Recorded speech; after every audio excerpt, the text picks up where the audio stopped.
बिस्मिल्लाहिर्रहमानिर्रहीम। अस्सलामुअलैकुम।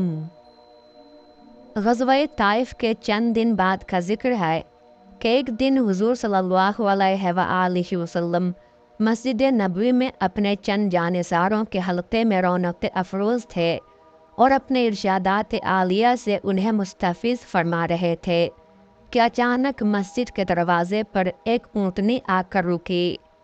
गठे हुए जिस्म के एक साहब, जिन्होंने सिरे से लेकर मुंह तक ढाटा बांध रखा था, ऊँटनी से नीचे उतरे और आहिस्ता आहिस्ता कदम उठाते हुजूर सल्लल्लाहु अलैहि वसल्लम की खिदमत में आकर बैठ गए।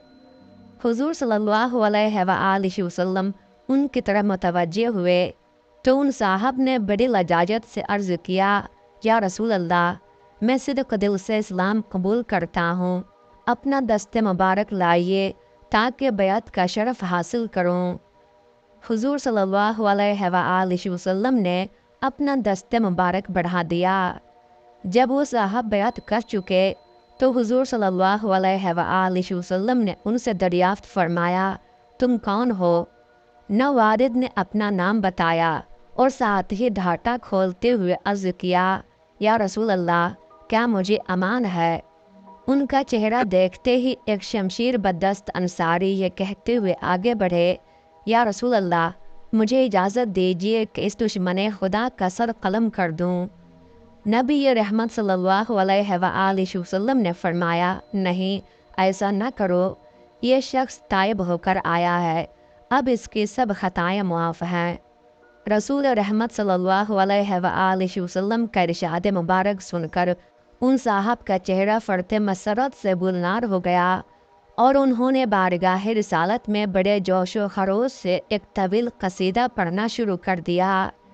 अशार सुनकर हुजूर सल्लल्लाहु अलैहि वसल्लम ने अपनी चादर मुबारक उतार कर उन्हें बतौर इनाम मरहमत फरमाई।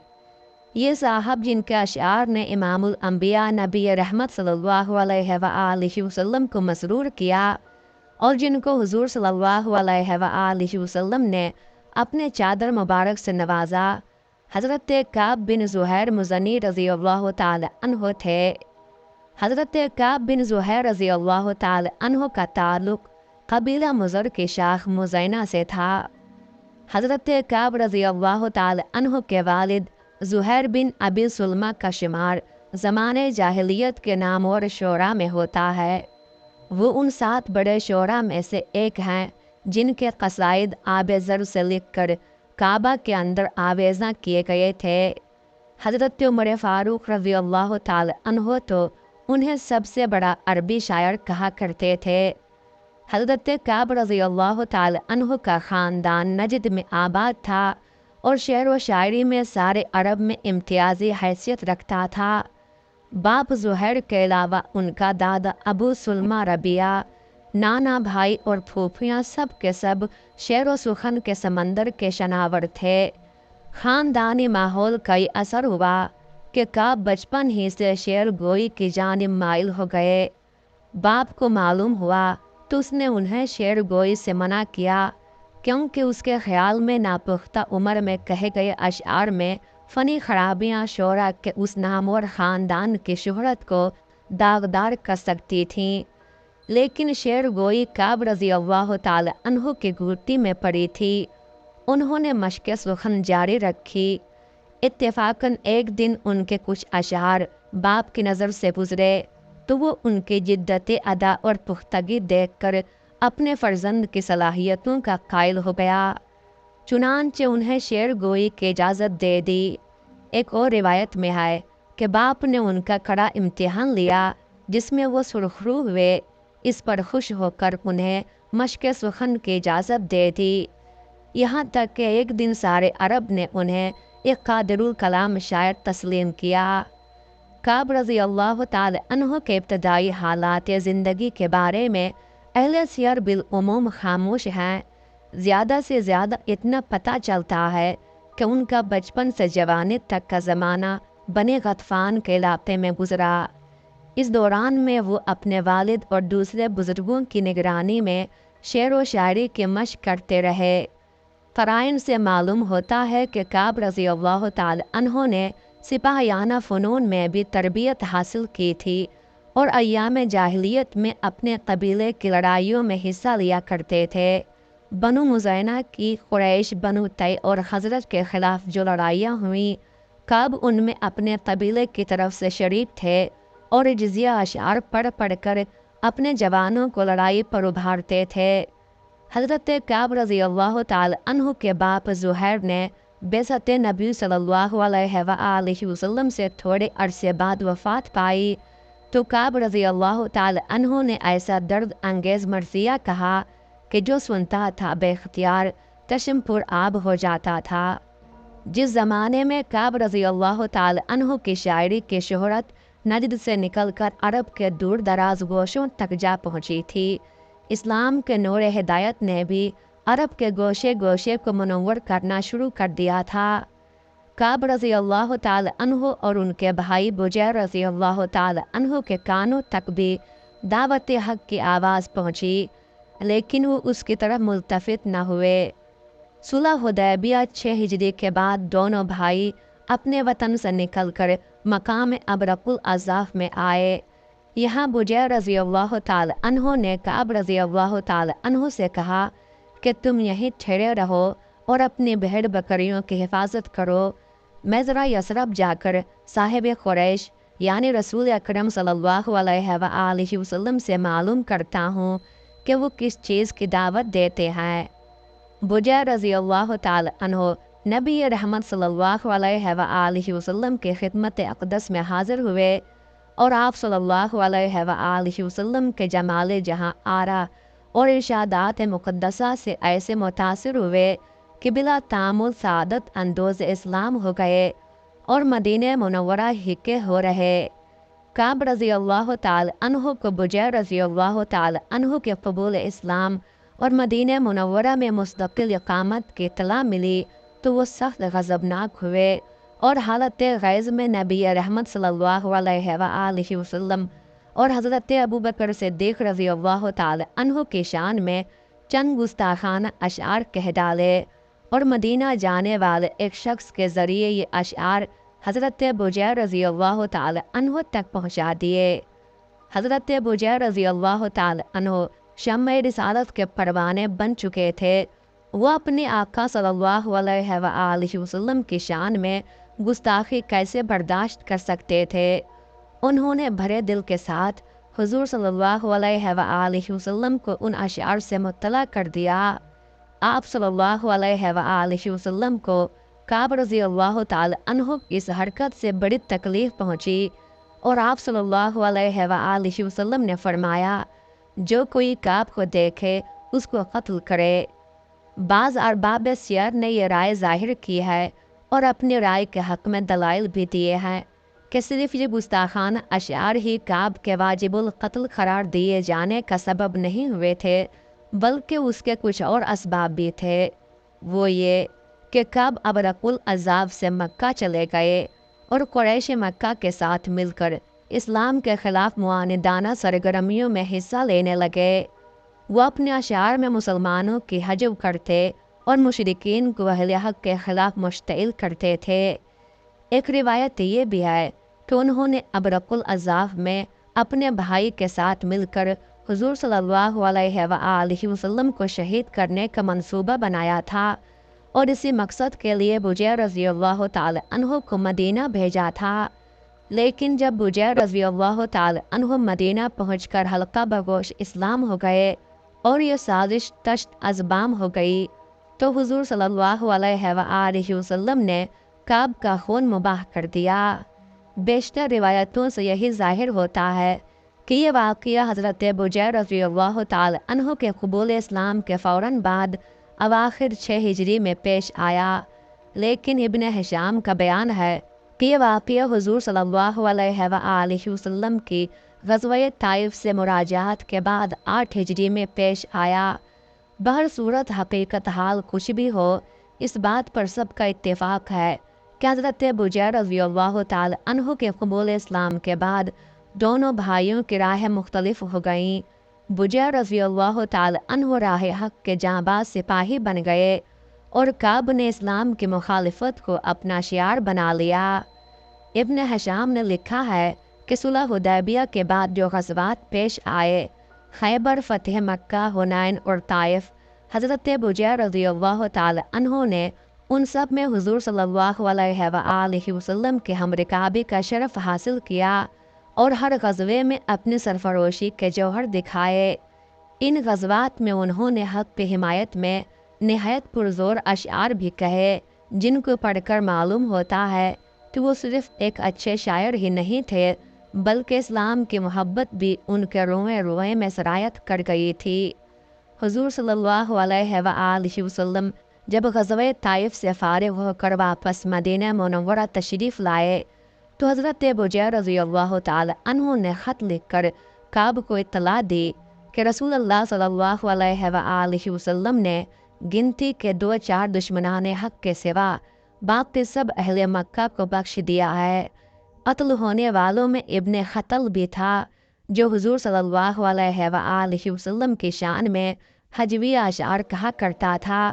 دوسرے 2 حجو گو ہیرا بن ابی وہب اور ابن زبارہ مکہ سے بھاگ کر یمن میں پناہ گزین ہوئے، تاہم ابن زبارہ تائب ہو کر بارگاہ رسالت میں حاضر ہوا تو حضور صلی اللہ علیہ وآلہ وسلم نے اس کو بھی بخش دیا۔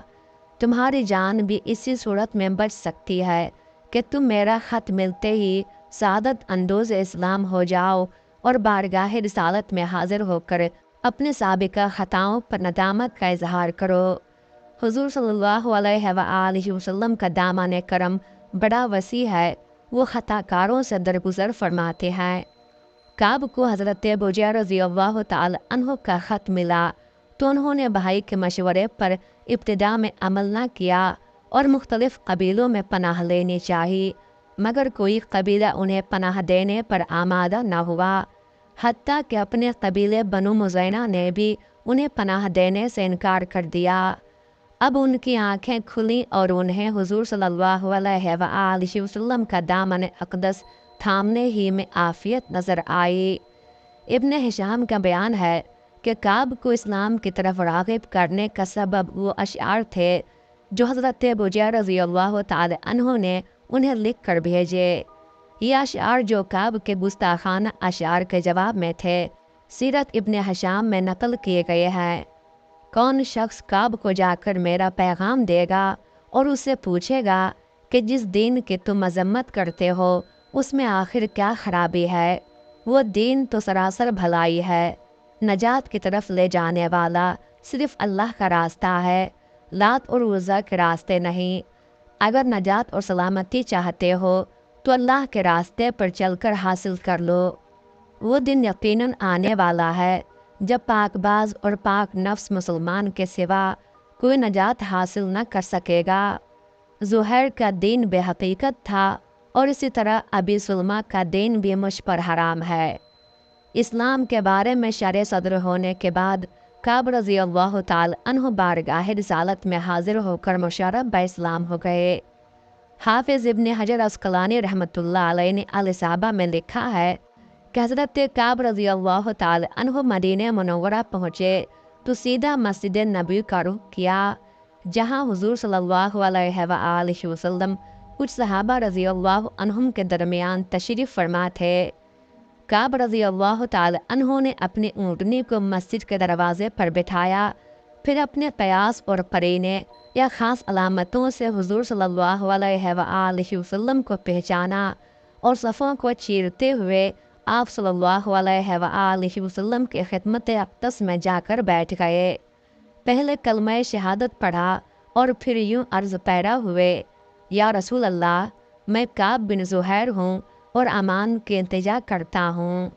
ابن ہشام نے علامہ ابن اسحاق رحمۃ اللہ علیہ کے حوالے سے بیان کیا ہے کہ جب لوگوں کو علم ہوا کہ امان طلب کرنے والا وہی کعب بن زہیر شاعر ہے جس کا خون حضور صلی اللہ علیہ وآلہ وسلم نے حدر کر دیا ہے، تو ایک انصاری نے آگے بڑھ کر ان کو قتل کرنا چاہا اور اس مقصد کے لیے حضور صلی اللہ علیہ وآلہ وسلم سے اجازت طلب کی۔ نبی رحمت صلی اللہ علیہ وآلہ وسلم نے فرمایا، نہیں، کعب تائب ہو کر آیا ہے، اب اس سے کوئی تعارض نہ کیا جائے۔ اب کعب رضی اللہ تعالی عنہ مسرور اور مطمئن ہو گئے اور بارگاہ رسالت صلی اللہ علیہ وآلہ وسلم میں عرض کیا، یا رسول اللہ، میں نے ایک قصیدہ کہا ہے، اگر اجازت ہو تو پیش کروں۔ حضور صلی اللہ علیہ وآلہ وسلم نے فرمایا، ہاں تم اپنے اشعار سناؤ۔ اب کعب رضی اللہ تعالی عنہ بڑے ذوق و شوق اور جوش و خروش سے اپنا وہ معرکہ آرا قصیدہ پڑھنا شروع کیا، جس نے تاریخ میں قصیدہ بانت سعاد کے نام سے شہرت پائی اور کعب بن زہیر رضی اللہ تعالی عنہ کو شہرت عام اور بقائے دوام کے دربار میں قابل رشک جگہ دلائی۔ ایک قصیدہ 58 اشعار پر مشتمل ہے اور اس کا مطلع یہ ہے، سعاد مجھ سے جدا ہو گئی، اس لیے میرا دل اب مریض ہے، اور وہ ایسا غلام اور قیدی ہے جسے قید عشق سے کوئی فدیہ دے کر بھی رہائی دلانے والا نہیں۔ قصیدہ پڑھتے ہوئے جب وہ ان اشعار پر پہنچے، مجھے خبر دی گئی ہے کہ رسول اللہ صلی اللہ علیہ وآلہ وسلم نے مجھے قتل کی دھمکی دی ہے، حالانکہ مجھے تو رسول اللہ صلی اللہ علیہ وآلہ وسلم سے عفو کی امید ہے، حالانکہ مجھے تو رسول اللہ صلی اللہ علیہ وآلہ وسلم سے عفو کی امید ہے۔ تو حضور صلی اللہ علیہ وآلہ وسلم نے صحابہ کرام رضی اللہ عنہم سے فرمایا کہ اشعار غور سے سنو۔